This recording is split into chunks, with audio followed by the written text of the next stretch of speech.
Hi, I am Dr. Bhanupriya from Luck 32 Dental Care, Devakottai. Last வீடியோவில் பல்லை எடுக்காமல் clip சிகிச்சை செய்யலாமா அப்படிங்கிறத பற்றி பார்த்தோம்.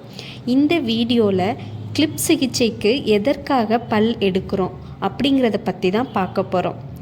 இப்போ உங்கள் பல் முன்னாடி எத்திகிட்ருக்கு, நீங்கள் அந்த எத்து பற்களை பின்னாடி தள்ளணும்னு விருப்பப்படுறீங்க. பின்னாடி தள்ளுறதுக்கான ஸ்பேஸ் எங்கே இருக்குது? அதுக்காக நாம் தாடையை பின்னாடி தள்ள முடியாது.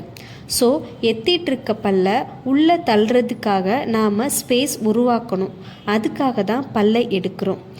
நெக்ஸ்ட்டு எத்தனை பற்களை எடுக்கணும் அப்படின்னா, மேல் தாடையில் எடுக்கிறோம் அப்படின்னா 2 பற்கள் எடுக்கணும். கீழ் தாடையில் எடுக்கிறோம் அப்படின்னா 2 பற்கள் எடுக்கலாம், இல்லைன்னா தேவைக்கேற்ற மாதிரி ஒரு பல்லு கூட எடுத்துக்கலாம். நெக்ஸ்ட்டு எந்த பல்லை எடுப்போன்னு நீங்கள் தெரிஞ்சுக்கணும். முன் பற்களும் இல்லை, பின் கடவாய்ப்பல்லும் இல்லை, ரெண்டுக்கும் நடுவில் முன் கடவாய்ப்பற்கள்னு ஒன்று இருக்கும். அந்த பற்களை தான் எடுப்போம்.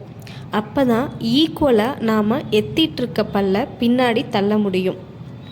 பல் எடுத்த இடைவெளி க்ளோஸ் ஆகுமா ஆகாதான்னு நீங்கள் கவலைப்பட வேண்டாம். ஃபைனலாக கிளிப் ட்ரீட்மெண்ட் முடிகிறப்ப பல் எடுத்த எந்த கேப்பும் இருக்காது.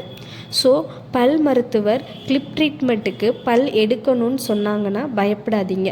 கிளிப் ட்ரீட்மெண்ட் மூலமாக உங்கள் ஸ்மைலை இன்னும் அழகாக்குங்க.